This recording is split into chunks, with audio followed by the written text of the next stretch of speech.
yaitu strukturalisme. Nah, strukturalisme adalah pendekatan yang melihat karya sastra sebagai satu kesatuan yang utuh.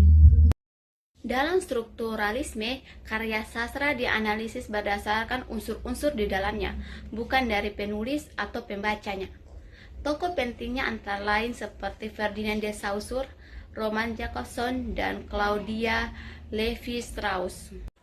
Unsur kritik sastra strukturalisme berfokus pada analisis karya sastra sebagai sebuah sistem yang utuh dengan melihat hubungan antara unsur di dalam teks itu sendiri atau bukan dari luar seperti biografi, pengarang, atau kondisi sosial.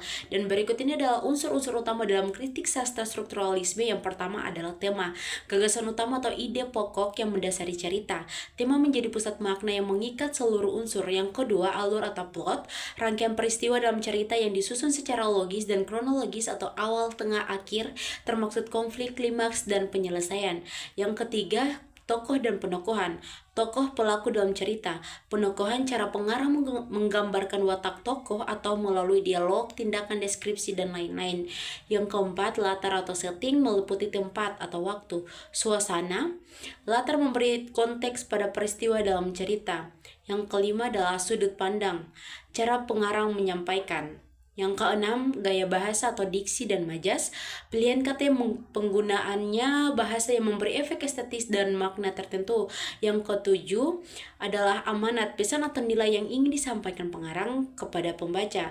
Dan inti dari pendekatan strukturalisme ini adalah pendekatan ini berkaitan dengan strukturalisme yang melihat karya sastra sebagai struktur yang saling berkaitan. Artinya, setiap unsur tidak berdiri sendiri dan makna muncul dari hubungan antar unsur.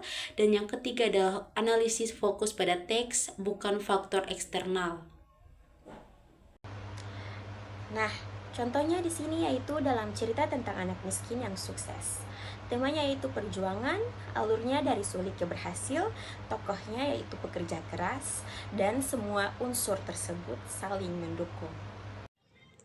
Jadi, dari pembahasan yang telah kita lakukan dapat disimpulkan bahwa strukturalisme adalah pendekatan dalam kritik sastra yang berfokus pada unsur-unsur pembentuk karya sastra itu sendiri. Sekian penjelasan dari kami, dan terima kasih telah menonton.